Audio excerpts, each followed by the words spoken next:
আল্লাহ তাআলা কিয়ামতের কঠিন ময়দানে যেদিন স্বামী স্ত্রীকে চিনবে না, স্ত্রী স্বামীকে দেখে পালিয়ে যাবে, বন্ধু বন্ধুরে চিনবে না, পীর সাহেব মুরিদরে চিনবে না, মুরিদ পীর সাহেবরে চিনবে না, দলের কর্মী তার নেতারে চিনবে না, নেতা তার কর্মীরে চিনবে না, বন্ধু বন্ধুরে দেখে পালাবে। এই কঠিন মুহূর্তে সূর্যটা মাথার কাছে চলে আসবে, জমিনটা তামার জমিন হবে, আজকের জমিনের মতো নয়।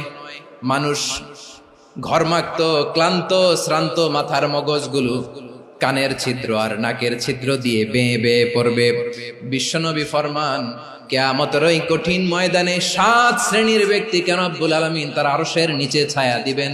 তার মধ্যে প্রথম শ্রেণীর ব্যক্তি হলো ইমামুন আদিল, যে ইনসাফের সাথে বিচার করে, যে জাস্টিস সমাজে সার্ভ করে, যে সুশাসন নিশ্চিত করে, ওই ইমামুন আদিল। আদিল শব্দটা বুঝছেন না? ইন্নাল্লাহা ইয়া'মুরু বিল আদল, পাইছেন? আদিল। 7 শ্রেণীর ব্যক্তিকে আল্লাহ তাআলা সুশীতল আরশের নিচে ছায়া দিবেন, যেদিন তার দেয়া ছায়া ছাড়া কোনো ছায়া থাকবে না। এর প্রথম হচ্ছে ইমামুন আদিল, ন্যায়পরায়ণ শাসক। চিল্লায় বলেন সুবহানাল্লাহ।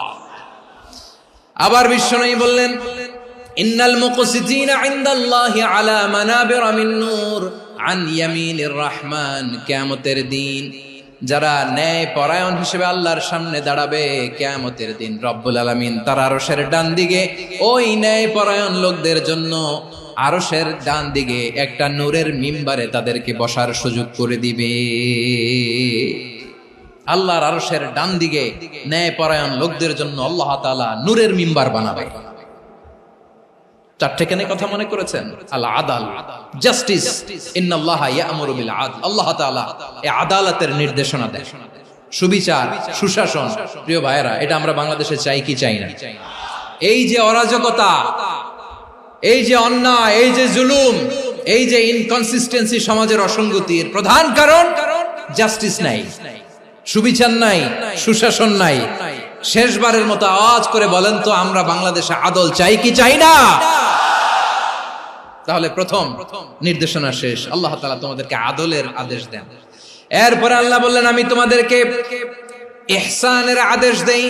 ইন্নাল্লাহা ইয়া'মুরু বিল আদলি ওয়াল ইহসান।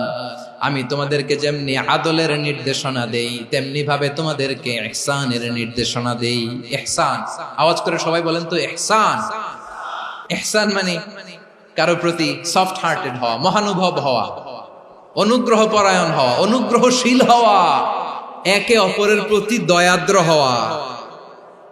একে অপরের প্রতি দয়াদ্র, অনুগ্রহশীল হওয়া ছাড়া মানবিক সমাজ কশিনকালেও গঠন করা সম্ভব না। প্রিয় ভাইয়েরা, সুন্দর আচরণ দিয়ে, ইহসান দিয়ে যা জয় করা যায়, নরম আচরণ দিয়ে যেটা অর্জন করা যায়, কঠোরতা দিয়ে সেটা পারা যায় না। বিষ্ণু ঈসা ইসলাম ইহসান দিয়ে, কোমল আচরণ দিয়ে, তার অনুগ্রহ দিয়ে তিনি অনেক কাফিরের হৃদয়কে জয় করে ফেলেছেন। সাইয়েদনা সুমামা ইবনে উসাল রাদিয়াল্লাহু তাআলা আনহুর কথা মনে পড়ে যায়। তিনি ছিলেন ইয়ামামার বাদশা। মদিনাতে বিশ্বনবীকে হত্যা করার নিয়তে এসেছিলেন। গোপনে গোপনে বিশ্বনবীকে হত্যা করে আবার ইয়ামামাতে তিনি ফিরে যাবেন। কিন্তু কি অবাক করা কাণ্ড, হত্যা করতে পারে নাই, সাহাবাদের হাতে তিনি ধরা পড়ে গেলেন। সাইয়েদনা সুমামা ইবনে উসাল রাদিয়াল্লাহু তাআলা আনহু হত্যার নিয়তে আসলেন, কিন্তু হত্যা করতে পারলেন না। সাহাবারা ওনাকে ধরে ফেললেন, ধরে মসজিদে নববীর পিলারের মধ্যে বেঁধে রাখলেন। সুমামা ইবনে উসাল, সিরাত থেকে শুনে, সিরাত থেকে শোনাচ্ছি, রাদিয়াল্লাহু তাআলা আনহু ইয়ামামার অধিপতি ছিলেন। বিশ্বনবীকে হত্যার জন্য আসছেন, ধরা পড়ে গেছেন, এখন মসজিদে নববীতে বেঁধে রাখছে। তার মানে বন্দী। এখন স্ট্যাটাস কি? বন্দী, ক্যাপটিভ। তো বিষ্ণু ঈসা ইসলাম সাহাবাদেরকে বললেন, তার খোঁজ খবর নিও, সুমামা ইবনে উসালের খোঁজ খবর নিও। সাহাবার বলেন, ইয়া রাসূলুল্লাহ, আপনাকে হত্যা করতে এসেছে, তার তো কঠিন ক্যাপিটাল পানিশমেন্ট হওয়া দরকার, কঠিন শাস্তি হওয়া দরকার। বিশ্বনবী বললেন, না, আমি যেটা জানি তোমরা সেটা জানো না, তোমরা সুমামার সাথে ভালো আচরণ করো। বিশ্বনবী সুমামার কাছে গেলেন। প্রথম দিন যে তিনি কালেমার দাওয়াত দিলেন, ইমানের দাওয়াত দিলেন, ইসলামের দাওয়াত দিলেন, রিসালাতের দাওয়াত দিলেন, আখিরাতের দাওয়াত দিলেন। পরের দিন যে বিশ্বনবী সালাতের দাওয়াত দিলেন, যাকাতের দাওয়াত দিলেন, ইসলাম কি, কিভাবে, কেমন করে পালন করতে হয় চমৎকার আর্টিকুলেট করতে শুরু করলেন। তন্ময় হয়ে সুমামা ইবনে উসাল রাদিয়াল্লাহু তাআলা আনহু বিশ্বনবীর কথাগুলো শুনতে আরম্ভ করলো। একদিন নয়, 2 দিন নয়, টানা 3 দিন বিশ্বনবী সুমামার কাছে ইসলামকে প্রেজেন্ট করেছেন, উপস্থাপন করেছেন। আওয়াজ করে বলেন, কয় দিন? 3 দিন। 3 দিন মসজিদে নববীতে বাধা। আর সাহাবীদেরকে বললেন, তার খোঁজ খবর নিও, তোমরা যে রুটি বানাও এর মধ্যে সবচেয়ে ভালো আটার রুটিটা তারে দিও, সবচেয়ে রিফাইন্ড খেজুর, যেটা পিওর খেজুর, এটা তারে দিও। আর বিশ্বনবী নিজের উট থেকে দুধ দহন করে ওনার বাড়ির এক কর্মচারীকে বলেছেন, দুধ দহন করে সুমামার জন্য নিয়ে যেও। সুবহানাল্লাহ পড়বেন না? সবাই তো অবাক, ইয়ামামা থেকে আসছে নবীকে হত্যা করতে, বিশ্বনবী দেখে তারে জামাই আদর করে। একদিন নয়, 2 দিন নয়, টানা 3 দিন বিশ্বনবী এভাবে সুমামার কাছে যেয়ে ইসলামকে প্রেজেন্ট করতে আরম্ভ করলেন, ইসলামকে উপস্থাপন করতে শুরু করলেন। আর তাকে চমৎকার এন্টারটেইনমেন্ট, আপ্যায়ন দিতে আরম্ভ করলেন। টানা 3 দিন যখন ইসলামের দ্য বিউটিজ অফ ইসলাম, ইসলামের সুমহান বাণী, সৌন্দর্য তার কাছে উপস্থাপন শেষ, তাকে আপ্যায়ন শেষ, বিশ্বনবী বললেন সাহাবাদেরকে, যাও এবার সুমামার হাতের পায়ের রশি দুটো খুলে দাও। সাহাবারা তর্ক জুড়ে দিলেন, লা ইয়া রাসূলুল্লাহ, এমনটা করবেন না, তো ভয়ঙ্কর, ভয়ঙ্কর খুনি, কি জানি কি হয়ে যায়। বিশ্বনবী বললেন, না, তার হাতে পায়ের রশিগুলো খুলে দাও। সাহাবারা বিশ্বনবীর কথা মতো তার হাতে পায়ের রশিগুলো খুলে দিল। সুমামা মুহূর্তের মধ্যে মসজিদে নববী থেকে বের হয়, ইয়ামামায় ফিরে না যে মসজিদে নববীর পাশে একটা খেজুর বাগান ছিল, সেখানে চলে গেলেন। সেখানে একটা ছোট্ট কুয়া ছিল, কুয়ার পানি দিয়ে তিনি গোসল করলেন। সুবহানাল্লাহ পড়েন। কুয়ার পানি দিয়ে গোসল করে মসজিদে নববীর সামনে এসে বিশ্বনবী এবং সাহাবাদের সামনে দাঁড়িয়ে সাব্বাবা উঁচু করে বললেন, আশহাদু আল্লা ইলাহা ইল্লাল্লাহ ওয়া আশহাদু আন্না মুহাম্মাদান আবদুহু ওয়া রাসূলুহু। আমি সাক্ষ্য দিচ্ছি আল্লাহ ছাড়া কোনো ইলাহ নাই, আর মুহাম্মদ আল্লাহ তাআলার প্রেরিত বান্দা এবং রাসূল। প্রিয় ভাইয়েরা, ইহসান দিয়ে যা জয় করা যায়, কঠোরতা দিয়ে সেটা কঠিনকালেও জয় করা যায় না। আওয়াজ করে বলেন, ঠিক কি না? এবার সুমামা দাঁড়িয়ে বলে, ওগো নবী, আমি তো কালিমা পড়ে মুসলমান হয়ে গেলাম, এবার শোনেন, এই মুহূর্তের আগে আপনার চেহারার চাইতে নিকৃষ্ট কোনো চেহারা আমার কাছে ছিল না, কিন্তু শাহাদা পাঠ করার পরে আপনার চেহারার চাইতে উত্তম শ্রেষ্ঠ কোনো চেহারা আমার কাছে আর নাই। ও নবী, আজকের দিনের আগে ইসলাম ধর্মের চেয়ে নিকৃষ্ট, অপছন্দনীয় কোনো ধর্ম আমার কাছে ছিল না, কিন্তু এই মুহূর্ত থেকে ইসলামের চেয়ে সেরা, শ্রেষ্ঠ, পছন্দনীয় কোনো ধর্ম আমার কাছে নাই। নবী গো, আজকের দিনের আগে মদিনার চাইতে অপছন্দনীয়, নিকৃষ্ট কোনো শহর আমার কাছে ছিল না, কিন্তু এই মুহূর্তের পর থেকে মদিনার চাইতে কোনো শ্রেষ্ঠ শহর আমার জানা নাই। সে ছিল গমের বড় ডিলার, গম বেচতো। কি বেচতো? তার গম কিনে মক্কার লোকেরা রুটি খাইতো। সে ঘোষণা দিল, আজকে থেকে মক্কাবাসীদের জন্য সব গম আমি হারাম করে দিলাম, মক্কাবাসী এখন না খেয়ে মরে। সুবহানাল্লাহ পড়বেন না? মক্কাবাসী বিশ্বনবীর কাছে আসলেন, এসে বললেন, মুহাম্মদ, আমরা তো তোমার ভাই, তোমার চাচা, তোমার ভাতিজা, তোমার আত্মীয়, তুমি সুমামারে বলো সে যেন আবার গমের সাপ্লাই মক্কার জন্য অনুমতি দিয়ে দেয়। বিশ্বনবীর অনুমতি ক্রমে সুমামা আবার মক্কাতে গম পাঠাতে শুরু করলো। পড়েন সুবহানাল্লাহ। ইহসান, ইহসান দিয়ে আপনি যেটা জয় করতে পারবেন, you can win the heart of your enemies. ইহসান দিয়ে আপনি আপনার শত্রুর হৃদয়কে জয় করতে পারবেন। এজন্য আল্লাহ বললেন, ওয়া আনফিকু ফি সাবিলিল্লাহি ওয়া লা তুলকু বিআইদিকুম ইলাত তাহলুকা ওয়া আহসিনু ইন্নাল্লাহা ইউহিব্বুল মুহসিনিন। তোমরা আল্লাহর রাস্তায় দান করবে আর নিজেরা নিজেদেরকে ধ্বংসের হাতে ঠেলে দিও না। তোমরা একে অপরের প্রতি ইহসান করবে, কারণ ইহসানকারীদেরকে আল্লাহ বড় ভালোবাসেন। সুবহানাল্লাহ পড়েন। আবার সূরা রহমানে আল্লাহ বললেন, হাল জাযাউল ইহসানি ইল্লাল ইহসান ফাবিআইয়ি আলা, সবাই পড়েন ফাবিআইয়ি আলাই রাব্বিকুমা তুকাযযিবান। ইহসানের প্রতিদান হিসেবে ইহসানি হয়। বিশ্বনবী সুমামার প্রতি যেমন ইহসান করেছেন, সুমামাও ঠিক তেমন ইহসান ফিরিয়ে দিয়েছে। ঠিক কিনা বলেন? তাহলে এক নম্বরে হচ্ছে আদ, ন্যায় বিচার। দুই নম্বরে সবাই বলেন ইহসান, সদাচরণ। ইহসান দুই ধরনের প্রিয় ভাইরা, ইহসান ফিল ইবাদা, ইহসান ফিল মুআমালা। ইহসান ফিল ইবাদা হচ্ছে একাগ্র অনুভবে ইবাদতে ডুব দেওয়া, এর নাম ইবাদতের ইহসান। সুবহানাল্লাহ পড়ুন। বিশ্বনবী বলেন ইহসান মানে কি জানো নাকি? হাদিসে জিবরিলে সাইয়েদনা জিবরিল আলাইহিস সালাম বিশ্বনবীকে বললেন আখবিরনি আনিল ইহসান। নবী আমাদেরকে বলেন ইহসান মানে কি? বিশ্বনবী বললেন আনতা আবুদাল্লাহা কাআন্নাকা তারাহু ফাইন লাম তাকুন তারাহু ফাইন্নাহু ইয়ারাক। ইহসান মানে হলো এমন ভাবে তুমি আল্লাহর সামনে নিজেকে উজাড় করে ইবাদত করবে, তুমি ভাববে তুমি আল্লাহকে দেখতে পাচ্ছ। আর এটা যদি ভাবা তোমার জন্য কঠিন হয়ে যায়, অন্তত এতটুকু তুমি ভাববা যে আল্লাহ তোমাকে দেখতে পাচ্ছেন। ঠিক কিনা বলেন? ও আমার বীর চট্টলার ভাইয়েরা, কেউ যেটা দেখে না সেটা দেখে কে? এই বিশ্বাস হৃদয়ের মধ্যে আছে? নামাজে যখন দাঁড়ান এই ফিলিংসটা আনা যাবে? এসা পর্যন্ত যে আমরা হায়াত পাবো কোনো গ্যারান্টি আছে? সবাই আওয়াজ করে বলেন গ্যারান্টি আছে? গ্যারান্টি নাই। এজন্য বিষ্ণু ইসলাম বলেছে এমন ভাবে নামাজে দাঁড়াও, ইবাদত করো, মনে করো হতে পারে এটাই আমার জীবনের শেষ নামাজ। পারফর্ম দ্য সালাহ as if this is your last and final prayer. এমন ভাবে সালাতে দাঁড়াও, ভাবো হতে পারে এটাই তোমার জীবনের শেষ নামাজ। এমন ভাবে নামাজে দাঁড়াও, ভাবো এটাই শেষ নামাজ। তাহলে নামাজে একাগ্রতা বাড়ায় দিবে কে? ফলে ইবাদতের ইহসান আমাদের অর্জিত হবে। আর মুআমালাতে ইহসান হলো, বিশ্বনবী বলেন ইন্নাল্লাহা তাবারাকা ওয়া তাআলা কাতাবাল ইহসানা আলা কুল্লি শাই ফাইযা কাতালতুম ফাআহসিনুল কিতলা ওয়া ইযা যাবাহতুম ফাআহসিনুয যাবহা ওয়ালিয়ুহিদ্দা আহাদুকুম শাফরাতাহু ওয়ালিয়ুরিহ যাবিহাতাহু। ইহসান দুই ধরনের, আওয়াজ করে বলতে হবে কয় ধরনের? একটা হচ্ছে ইহসান ফিল ইবাদা, ইবাদতে ইহসান। ইবাদতে ইহসান কি? একাগ্র অনুভব দিয়ে ইবাদত করা, মন প্রাণ দিয়ে ইবাদত করা। আর মুআমালাতে ইহসান কি? সব কাজে, দৈনন্দিন কাজে, কর্মে, সামাজিক অ্যাক্টিভিটিতে কোমলতা প্রদর্শন করা, অনুগ্রহের সাথে সবকিছু করা। আল্লাহ তাআলা ইন্নাল্লাহা তাবারাকা ওয়া তাআলা কাতাবাল ইহসানা আলা কুল্লি শাই, তিনি সবকিছুর ব্যাপারে ইহসানকে আবশ্যক করেছেন। সবকিছু, মুমিনের সব কাজে ইহসানের পরশ থাকবে। ওয়া ইযা কাতালতুম ফাহসিনুল কিতলা, বিষ্ণুই বলেন তুমি যখন কাউকে হত্যা করো ইহসানের সাথে করো। সুবহানাল্লাহ পড়বেন না? যখন হত্যা করো তখনও ইহসানের সাথে। আচ্ছা হত্যা করবো আবার ইহসান আসবে করতে করে তো মেরেই ফেলবো আমি।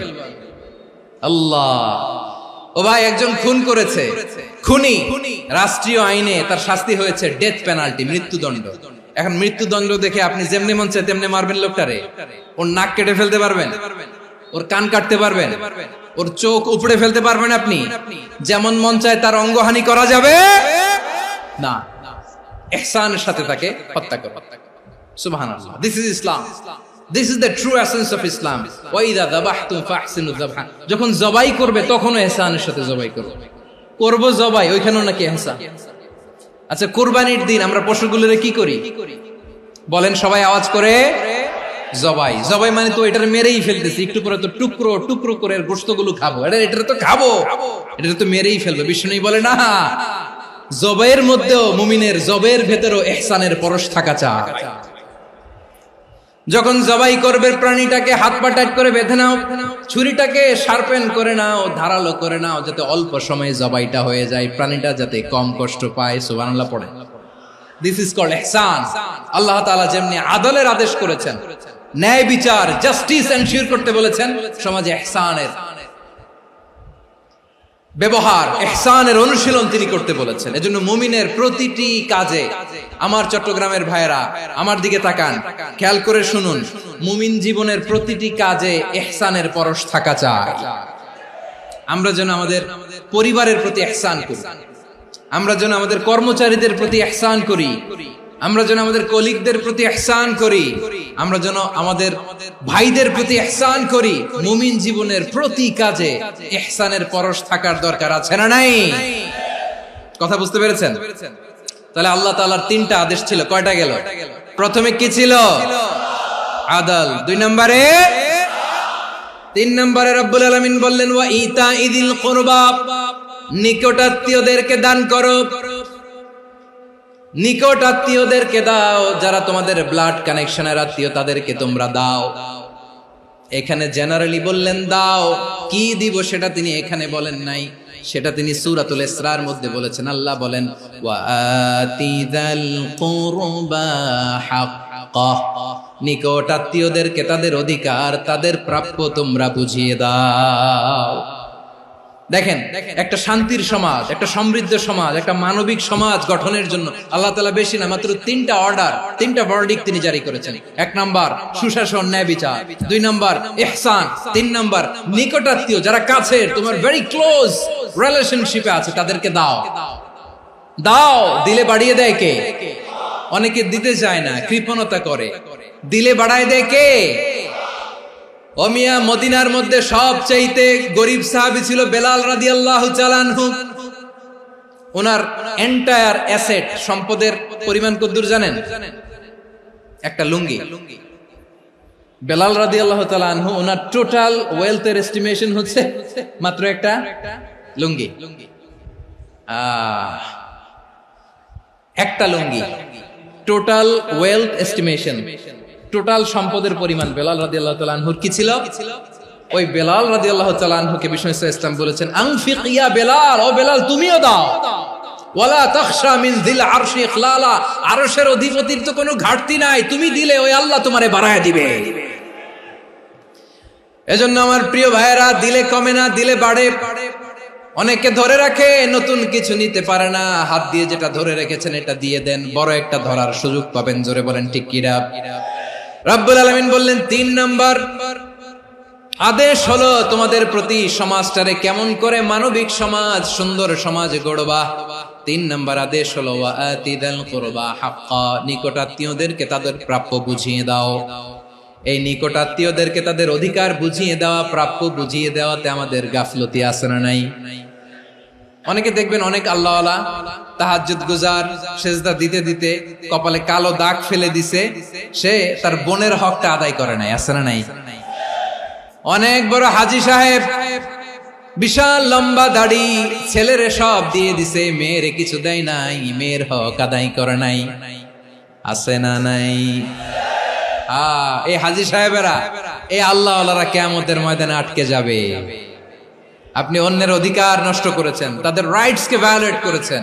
এজন্য আল্লাহ তাআলা বলেন, কারো অধিকার যদি কেউ নষ্ট করে, ওই সমাজটা মানবিক সমাজ কঠিনকালেও হতে পারে না। এজন্য 3 নম্বর আল্লাহ বললেন ওয়া ইতাইদিল কুরবা, নিকটাত্মীয়দেরকে দাও। কি দিবা? তাদের অধিকার দিয়ে দাও। বোনের অধিকার বুঝিয়ে দাও, মেয়ের অধিকার বুঝিয়ে দাও, ফুফুর অধিকার বুঝিয়ে দাও। দেখবেন অনেক মায়েরা ছেলের পাতে মুরগির রান দেয়, মেয়ের পাতে দেয় মুরগির ঠ্যাং। তো মেয়ের কি মুরগির রান খেতে মনে চায় না? মনে চায় না? এমনটা করা যাবে না। নিকটাত্মীয়দেরকে অধিকার দিয়ে দাও, নিকটাত্মীয়ের সাথে সুসম্পর্ক রাখো। আদেশটা কার? এজন্য প্রিয় ভাইয়েরা, জীবনে যদি বারাকা অর্জন করতে চান, নিকটাত্মীয়দের সাথে সুসম্পর্ক রাখতে হবে, তাদের জন্য উপহার পাঠাতে হবে। বিশ্বনবী বলেন লা ইয়াদখুলুল জান্নাতা কাতে, যে ব্যক্তি আত্মীয়তার সম্পর্ককে ছিন্ন করে দেয়, সে কঠিন কালেও আল্লাহর জান্নাতে ঢুকবে না। আপনি কি এটারে সহজ হাদিস মনে করছেন? এটা সহজ কথা? আপনি ভাবছেন আপনার নামাজ আপনারে বাঁচাতে পারবে, আপনার রোজা বাঁচাতে পারবে, আপনার তাহাজ্জুদ আপনারে বাঁচাতে পারবে? অধিকার নষ্ট করলে কিছুই আপনারে বাঁচাতে পারবে না। এজন্য নিকট আত্মীয়দেরকে দিতে হবে বেশি বেশি। বিশ্বনবী বলেন ইন্না সাদাকাতা আলাল মিসকিনি সাদাকা ওয়া আলা যির রাহিমি ইসনাতান সাদাকাতুন ওয়া সিলা। মিসকিন রে দান করলে শুধু দানের সওয়াব হয়, নিকট আত্মীয়কে দান করলে 2টার সওয়াব হয়, সাদাকার সওয়াব হয়, আবার আত্মীয়তার বন্ধন অটুট রাখার সওয়াব হয়ে যায়। আবার বিশ্বনবী বললেন মান সাররাহু আইয়ুবসাতা লাহু ফি রিজকিহি ওয়া ইনসালাহু ফি আসারিহি ফালইয়াসিল রাহিমা। যে ব্যক্তি তার রিজিকের প্রশস্ততা চায় আর হায়াতে বরকত চায়, সে যেন তার আত্মীয়ের সাথে সুসম্পর্ক রাখে। আমার প্রিয় চট্টলার ভাইয়েরা, আমাদের রিজিক বাড়ুক, এটা আমরা চাই কি চাই না? সবাই চান? হ্যাঁ, আমাদের রিজিকে প্রশস্ততা আসুক, চাই কি চাই না? আমাদের হায়াতে বরকত আসুক, আমরা চাই কি চাই না? এই দুইটা যদি চান তাহলে নিকটাত্মীয়দের সাথে সুসম্পর্ক রাখবেন। পারবেন? তাহলে সমাজটারে মানবিক সমাজ বানায় দিবে কে? তিনটা আদেশ চলে গেল। 1 নম্বরে কি ছিল? 2 নম্বরে, 3 নম্বরে নিকটাত্মীয়দেরকে দান। আল্লাহ তাআলা তিনটা জিনিসের যেমনি আদেশ করেছেন, অনুরূপ ভাবে তিনটা বিষয় তিনি বারণ করেছেন, নিষেধ করেছেন, ওগুলোর কাছেও যাওয়া যাবে। রাব্বুল আলামিন বলেন, ওয়ায়ানহা আনিল ফাহশাই ওয়াল মুনকারি ওয়াল বাগি। আমি যেমনি তিনটি বিষয়ে আদেশ করলাম, অনুরূপ ভাবে তিনটি বিষয়ে বারণ করলাম, নিষেধ করলাম। আমার 1 নাম্বার নিষেধাজ্ঞা হলো অশ্লীলতার প্রতি। ফাহশা, ওয়ায়ানহা আনিল ফাহশা, আল্লাহ তাআলা অশ্লীলতাকে নিষেধ করেছেন। কোন জিনিসকে? সবাই বলুন, কোন জিনিসকে? যত ধরনের, যত টাইপের, যত ক্যাটাগরির অশ্লীলতা হতে পারে সব অশ্লীলতাকে হারাম করেছেন কে? ফাহশা মানে কি? কথায়, কাজে, আচরণে, কমেন্ট, ফেসবুকের কমেন্টসে যত ধরনের নোংরামো আছে, যত ধরনের অশ্লীলতা আছে, এটাকে আরবিতে বলে ফাহশা। রাব্বুল আলামিন বলেন, কুল ইন্নামা حرم ربي الفواحش ما ظهر منها وما بطن। ও নবী, আপনি বলে দেন, আমার রব প্রকাশ্য, অপ্রকাশ্য, স্পষ্ট কিংবা অস্পষ্ট, দৃশ্যমান কিংবা অদৃশ্যমান সব অশ্লীলতাকে হারাম করেছেন। সব ধরনের অশ্লীলতা হারাম। আল্লাহ তাআলা আমাদেরকে অশ্লীলতা থেকে বাঁচান। এবার বলেন, আমাদের সমাজে অশ্লীলতা আছে না নাই? অশ্লীলতা নানা ভাবে, নানা নামে, নানা মোড়কে আমাদের সমাজে আছে না নাই? সংস্কৃতির নামে, ফ্যাশনের নামে, বিনোদনের নামে, উপন্যাসের নামে, কনসার্টের নামে অশ্লীলতা আছে না নাই? আপনি দেখেছেন কনসার্টগুলোর অবস্থা? আমাদের তরুণ তরুণীরা, আমাদের যুবক যুবতীরা, আমাদের জেনজিরা, কি অবস্থা ওইখানে? কনসার্টের নামে অশ্লীলতা আছে না নাই? ছেলে মেয়ে একে অপরকে জড়ায় ধরতেছে, একে অপরকে চুমু খাচ্ছে, প্রকাশ্যে, দিবালোকে, গণমানুষের সামনে। আল্লাহ তাআলা এই অশ্লীলতা থেকে আমাদেরকে বেঁচে থাকতে বলেছেন। রূপালী জগতের নামে অশ্লীলতা আছে না নাই? এই টার্মটা আপনারা জানেন না? রূপালী জগৎ কি জগৎ? আসলে কি রূপালী জগৎ না অন্ধকার জগৎ? আমার বোনেরা, আপনাদেরকে যে কি বলে তারা বুঝায়, রূপালী জগৎ শুনেই আপনি ভরকে যাবেন না।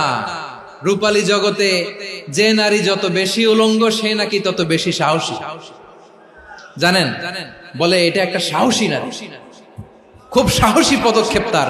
যত বেশি শরীর থেকে কাপড় নামাতে পারবে, যত বেশি বস্ত্রহীন হয়ে নিজেকে প্রেজেন্ট করতে পারবে, সে নাকি তত বেশি সাহসী।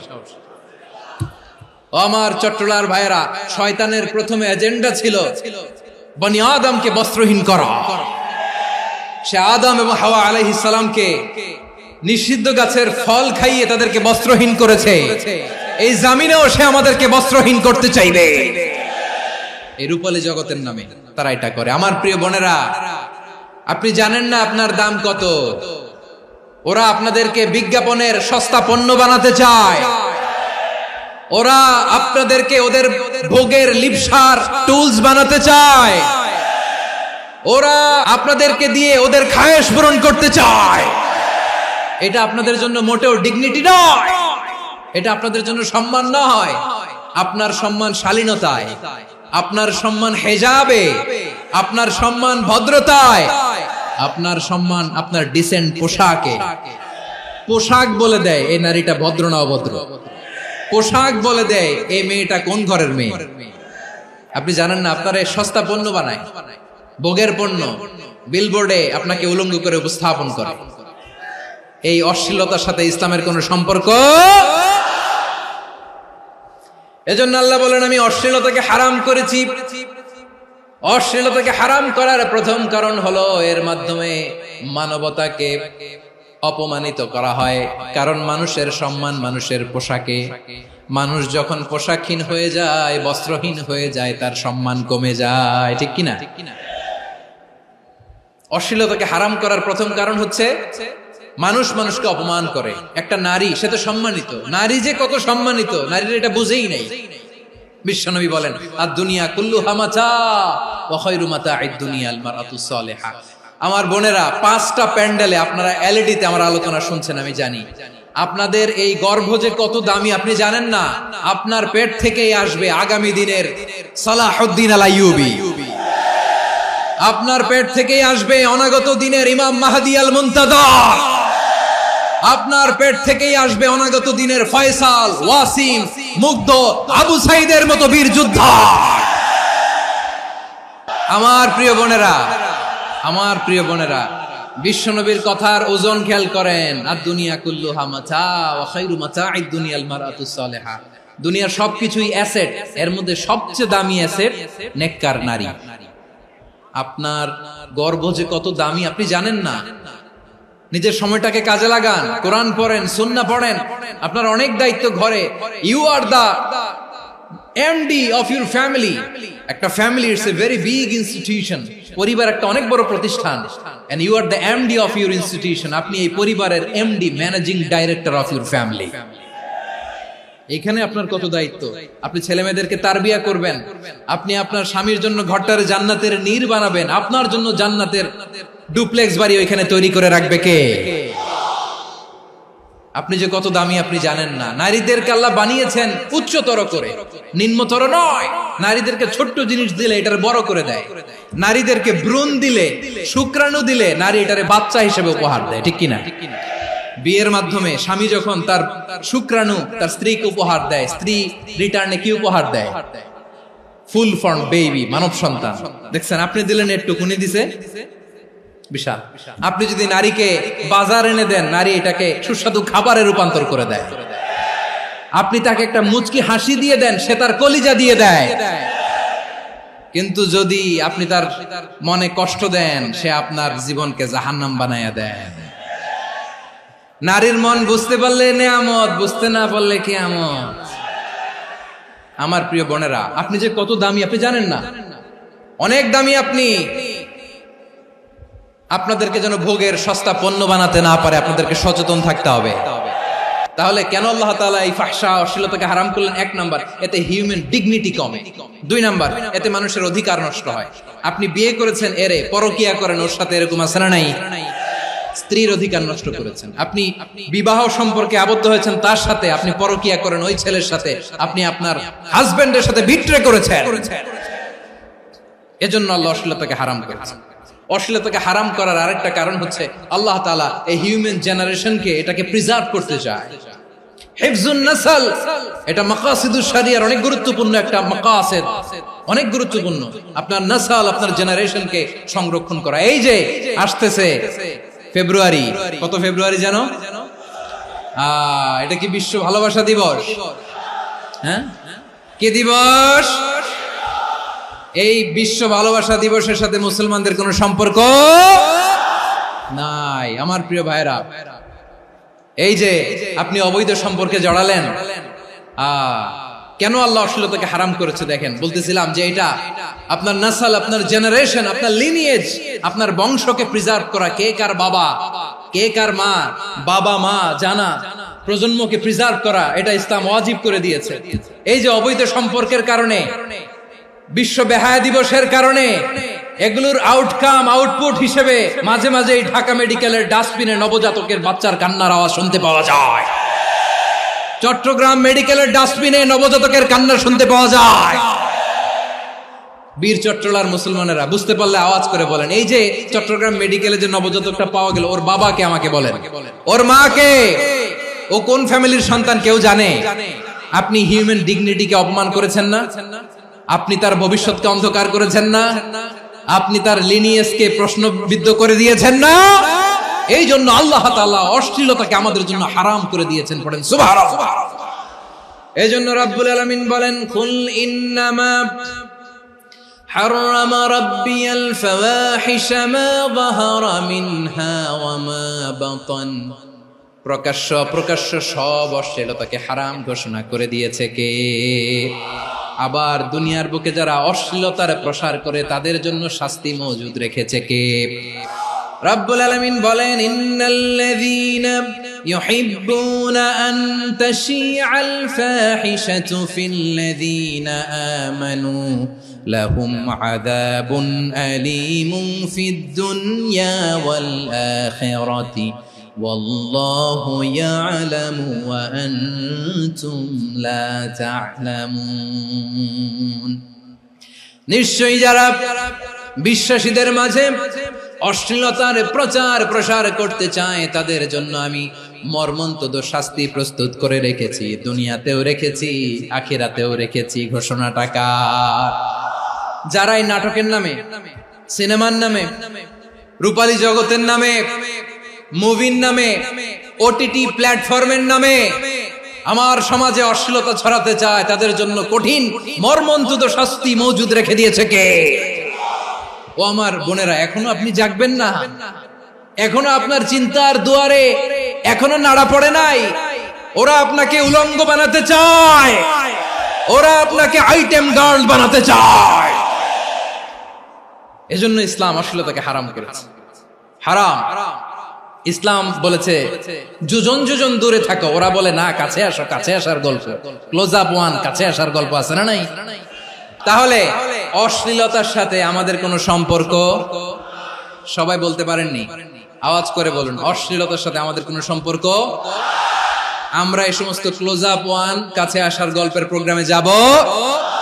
আমরা কোন ধরনের অশ্লীল কন্টেন্ট সোশ্যাল মিডিয়ায়, টিভিতে দেখব? কি যুগ যে আমরা কাটাচ্ছি আপনি কল্পনা করতে পারবেন না। পর্ন ইন্ডাস্ট্রি, নারী পুরুষের বস্ত্রহীন যুগল দৃশ্য, এটাকে দিয়ে ওরা কোটি ডলারের ইন্ডাস্ট্রি বানিয়েছে। পুরো মানব ইতিহাসে এরকম জঘন্য সময় মানব ইতিহাস পার করে না। পর্ন এটা ইন্ডাস্ট্রি হয়ে গেছে। আমাদের এই যুবকগুলো, জেনজিগুলো, ওদের চরিত্র বাঁচাবে কি করে? কেমন করে হেফাজত করবে ওদের এই মূল্যবান চরিত্র? আমার প্রিয় ভাইরা, এই অশ্লীলতার দ্য লেটেস্ট ভার্সন হচ্ছে LGBTQ, শরীফ থেকে শরীফা। শুনছেন আপনারা? দেখতে পুরুষ, আসলেই পুরুষ, সুস্থ একজন পুরুষ, 4 সন্তানের বাবা, বলে আমি মনে মনে নারী। দেখতে নারী, সুস্থ নারী, আসলেই সে দিব্যি একজন নারী, বলে আমি মনে মনে পুরুষ। সবচেয়ে ভয়ঙ্কর অশ্লীলতার সবচাইতে লেটেস্ট ভার্সন হচ্ছে এই ট্রান্সজেন্ডারিজম। সুস্থ পুরুষ তার বায়োলজিক্যাল গ্রোথকে হরমোন দিয়ে স্টপ করে দিয়ে সে সার্জারি করে নারী হতে চায়, সুস্থ নারী পুরুষ হতে চায়। পুরুষ পুরুষের প্রতি সেক্সুয়ালি আকর্ষণ বোধ করে, এটা লূত আলাইহিস সালামের কওমের মধ্যে ছিল। এটাকে আল্লাহ কোরআনে ফাহিশা বলেছেন। ওয়ালুতান ইয قال لقومه أتأتون الفاحشة ما سبقكم بها من أحد من العالمين। লূত আলাইহিস সালাম বললেন, তোমরা কি এমন এক অশ্লীল কার্যক্রমে ডুব দিলে নাকি যেটা গোটা বিশ্বের কেউ কখনো করে নাই, তোমরাই প্রথম করেছো। পড়েন নাউযুবিল্লাহ। এই পশ্চিমের এই রোগ আমার দেশে যেন আসতে না পারে, আমাদের সজাগ থাকতে হবে। প্রিয় ভাইরা, চিল্লায় বলেন ঠিক কি না? পশ্চিমের অবস্থা ভয়ঙ্কর। পাশ্চাত্যে, আমি যুক্তরাষ্ট্রে ছিলাম অনেকদিন, কয়েক মাস, বিভিন্ন স্টেটে ঘুরেছি। গার্ডিয়ানরা উদ্বিগ্ন, ছেলে মেয়েদেরকে, ছোট্ট ছেলে মেয়ে, ওদেরকে জিজ্ঞেস করে, তুমি how do you feel right now inside yourself? তুমি ভিতরে ভিতরে কেমন ফিল করো? তোমার কি ছেলে ছেলে লাগে না মেয়ে মেয়ে লাগে? আচ্ছা বলেন, এই ছোট্ট বাচ্চাটাও কি এগুলো জেন্ডার অ্যাসাইনমেন্ট বলতে এগুলো কিছু বুঝে? এইভাবে মিসগাইড করা হচ্ছে। কৌতূহল বশত ছোট্ট ছেলে যদি বলে আমার তো মেয়ে মেয়ে লাগে, তখন বলে যে না তুমি মেয়ে, ছেলে না। মা বাবা বাধা দিলে ওকে আলাদা গভর্নমেন্ট হাউসে নিয়ে যায়। ভয়ঙ্করতম অবস্থা। আমরা একটা সময় শুনতাম যে হুজুর আমার ছেলেটা খুব ভালো, হাফেজে কোরআন, আল্লাহওয়ালা। হুজুর আমার ছেলে দাড়ি রাখছে, আল্লাহওয়ালা। হুজুর আমার ছেলে 5 ওয়াক্ত সালাত জামাতের সাথে পড়ে, তার মানে আল্লাহওয়ালা। পশ্চিমে যে আমি কি শুনছি জানেন? ওরা বলে হুজুর আমার ছেলেটা ইউনিভার্সিটির একটা মেয়ের সাথে প্রেম করে, ও খুব আল্লাহওয়ালা, হুজুর দোয়া করবেন। এর কারণ ওদের কাছে আল্লাহওয়ালার ক্রাইটেরিয়া হচ্ছে, হুজুর আমার ছেলেটা আরেক ছেলের পছন্দ করে নাই, আমার মেয়েটা আরেক মেয়েকে ভালোবাসে নাই, এজন্য আমার ছেলেটা আল্লাহওয়ালা, হুজুর ওর জন্য একটু দোয়া করে দিয়ে। কি চ্যালেঞ্জ ওরা ফেস করতেছে। ওনার ছেলে যে আরেক ছেলেরে বিয়ে করবে না, এটাতেই উনি খুশি যে আলহামদুলিল্লাহ আমার ছেলেটা একটা মেয়েরে ভালোবাসে, আমার মেয়েটা একটা ছেলেরে ভালোবাসে, মানে এটা খুব আল্লাহওয়ালা। নাউজুবিল্লাহ পড়তে পারলেন না? এজন্য অশ্লীলতার সাথে আমাদের কোন সম্পর্ক। রব্বুল আলামিন বলেন ওয়ায়ানহা আনিল ফাহশাই ওয়াল মুনকারি ওয়াল বাগি, তিনটা জিনিসকে আমি নিষিদ্ধ করলাম। এক নাম্বার হলো ফাহশা, অশ্লীলতা। দুই নম্বরে হলো মুনকার, সমস্ত মন্দ কাজ। মুনকার মানে হচ্ছে যত মন্দ কাজ, খারাপ কাজ, বাজে কাজ, এটার বলে মুনকার। এটার কি বলে? আপনারা পড়ছেন না, তা'মুরুনা বিল মা'রুফি ওয়া তানহাউনা আনিল মুনকার। সৎ কাজের আদেশ, অসৎ কাজের নিষেধ। মুনকার, মুনকার হচ্ছে মানুষের স্বাভাবিক বিবেকবোধ যেটাকে খারাপ বলে, ওইটাই মুনকার। পৃথিবীর সব আসমানি গ্রন্থ যেটাকে খারাপ বলেছে, মানুষের স্বাভাবিক বিবেকবোধ যেটাকে খারাপ বলেছে, এগুলো সব মুনকার। যেমন ইফতিজিং, এটা কি ভালো না খারাপ? মজুদদারি, খাদ্যে ভেজাল দেওয়া, ওজনে কম দেওয়া, মাছে ফরমালিন মিশানো, চাঁদাবাজি, টেন্ডারবাজি, দখলবাজি, এগুলো আমাদের স্বাভাবিক বিবেকেই বলে এগুলো খারাপ, এগুলো হচ্ছে মুনকার। আল্লাহ তাআলা এই মুনকার থেকে আমাদেরকে বেঁচে থাকতে বলেন, আর শয়তান এই মুনকারের প্রতি আমাদেরকে উদ্বুদ্ধ করে। আল্লাহ তাআলা বললেন, ইয়া আইয়ুহাল্লাযীনা আমানু লা তাত্তাবিউ খুতুওয়াতিশ শাইতান ওয়া মান ইয়াত্তাবি' খুতুওয়াতিশ শাইতানি ফাইন্নাহু ইয়া'মুরু বিল ফাহশাই ওয়াল মুনকার। আল্লাহ বললেন, আমার গোলামেরা শোনো শোনো, ও আমার বিশ্বাসী বান্দারা খবরদার, তোমরা কশিনকালেও শয়তানের পদাঙ্ক অনুসরণ করবে না, কারণ শয়তান তোমাদেরকে অশ্লীলতা এবং মন্দ কাজের দিকে উদ্বুদ্ধ করে। আমাদের কাজ হচ্ছে শয়তান আমাদেরকে যেদিকে নিতে চায় আমরা তার উল্টা দিকে যাব। শয়তান এই মন্দ কাজকে আমাদের কাছে বিউটিফাই করে, চাকচিক্যময় করে আমাদের সামনে উপস্থাপন করে। এজন্য আল্লাহ বলেন মুনকারকে থামাতে হবে, মুনকার প্রতিরোধ করতে হবে। মুনকার প্রতিরোধের দায়িত্ব শুধু আমাদের নাকি? শুধু আপনার খতিব সাহেবের, ইমাম সাহেবের, নাকি মুসলিম উম্মার সবার? আওয়াজ করে বলুন, মুনকার অসৎ কাজ প্রতিরোধের দায়িত্ব কার? রাব্বুল আলামিন বলেন, কুনতুম খায়রা উম্মাতিন উখরিজাত লিন-নাসি তা'মুরুনা বিল মা'রুফি ওয়া তানহাউনা আনিল মুনকার। তোমাদেরকে শ্রেষ্ঠ জাতি করে জমিনের মধ্যে আবির্ভূত করা হয়েছে, যাতে করে তোমরা জমিনের ভেতরে সৎ কাজের আদেশ করতে পারো আর অসৎ কাজের নিষেধ করতে পারো। উম্মাহ, কুনতুম খায়রা, তাহলে গোটা উম্মার দায়িত্ব, এটা বুঝতে পারছেন তো? আচ্ছা, আরো নিচে আসেন। এরপরে আল্লাহ বললেন, শুধু উম্মাহ না, এই জমিনের রাজত্ব আমি যাদের হাতে দেই, এই জমিনের মালিক আমি যাদেরকে বানিয়ে দেই, যাদেরকে আমি সরকারের দায়িত্ব দেই, তাদেরকেও মুনকার প্রতিরোধের দায়িত্ব দিয়েছে কে? আল্লাহ বলেন, যারা ক্ষমতার মসনদে বসেছে তাদেরকে 4 দফা কর্মসূচি আমি আল্লাহ দিলাম। আওয়াজ করে বলেন, কয় দফা? আল্লাহ বলেন, আল্লাযীনা ইম্মাক্কান্নাহুম ফিল আরদি আকামুস সালাতা ওয়া আতাউয যাকাতা ওয়া আমারু বিল মা'রুফি ওয়া নাহাউ আনিল মুনকার ওয়ালিল্লাহি আকিবাতুল উমুর।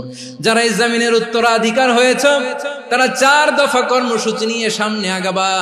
সালাত কায়েম করবা, যাকাত আদায় করবা, সৎ কাজের আদেশ দিবা, অসৎ কাজ থেকে মুনকার প্রতিরোধ করবা। আদেশটা কার?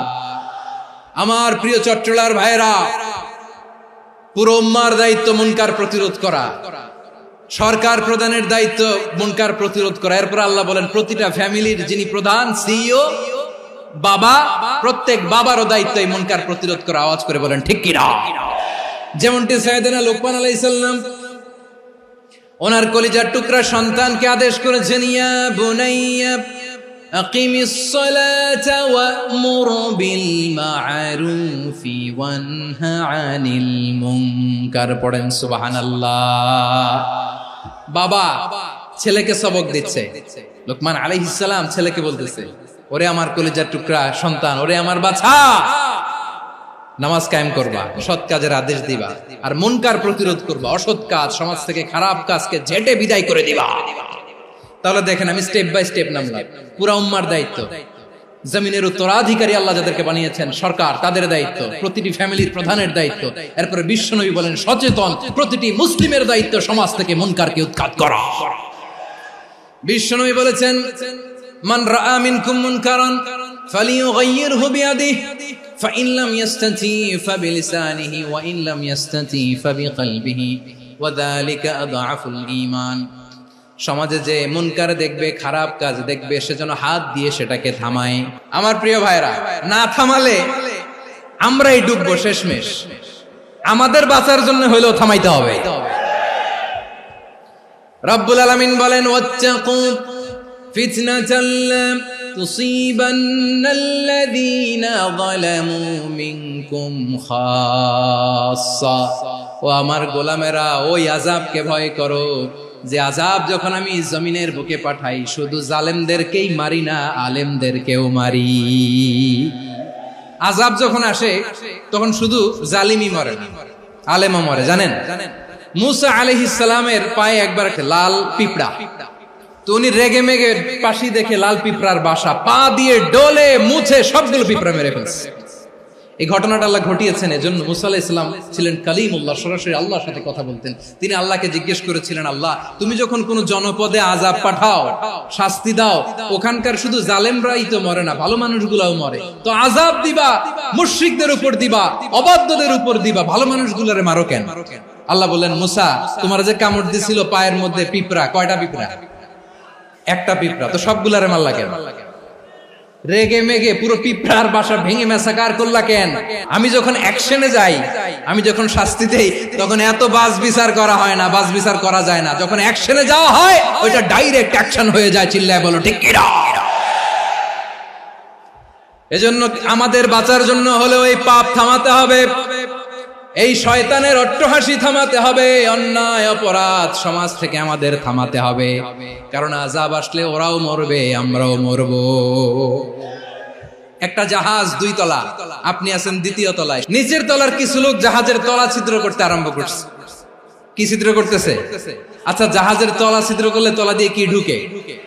এখন আপনি যদি বলেন আমার কি, আমি তো 2 তলায়, আমি তো ভালো আছি, ওরা ছিদ্র করে ওরা মরবে। আসলে কি শুধু ওরা মরবে?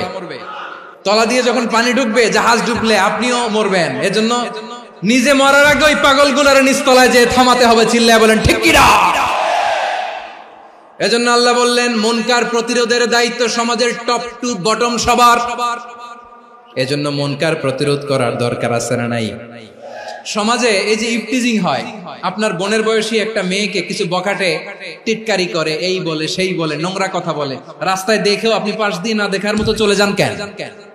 আপনি দাঁড়ান না কেন? আপনি দাঁড়ালেই তো থেমে যাবে, কারণ সত্যের যে শক্তি, তার সামনে মিথ্যা মুখ থুবড়ে পড়ে। আপনার সামনে ও কিছুই না, নাথিং।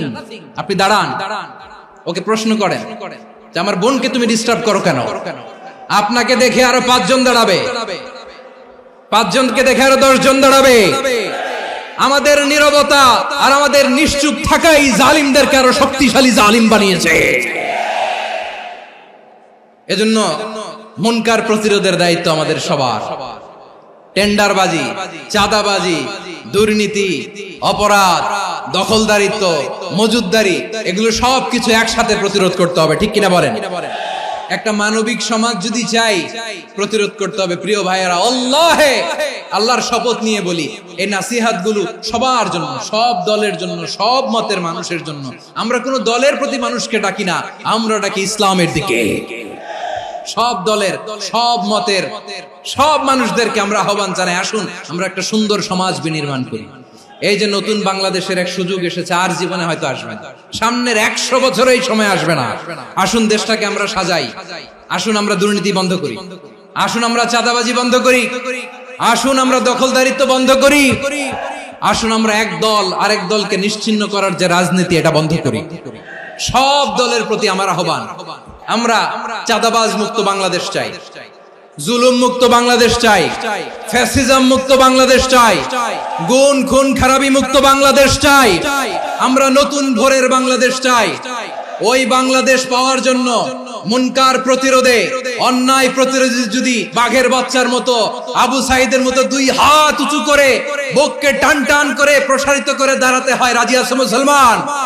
রাব্বুল আলামিন বলেন, ওয়ায়ানহা আনিল ফাহশাই ওয়াল মুনকারি ওয়াল বাগি ইয়াইযুকুম লাআল্লাকুম তাযাক্কারুন। আল্লাহ বললেন, আমি অশ্লীলতাকে নিষেধ করি, আমি সব ধরনের মন্দ কাজকে নিষিদ্ধ করি, সব শেষে আমি সীমা লঙ্ঘনকে তোমাদের জন্য নিষিদ্ধ করি। নিষিদ্ধ করেছেন কয়টা জিনিস? 1 নম্বরে অশ্লীলতা, 2 নম্বরে মুনকার তথা সব মন্দ কাজ, 3 নম্বরে আল বাগি সীমা লঙ্ঘন, ক্রসিং দ্য লিমিট। সীমা লঙ্ঘন করা ভালো না। We all should know our limits. চিল্লায় বলেন ঠিক কিনা?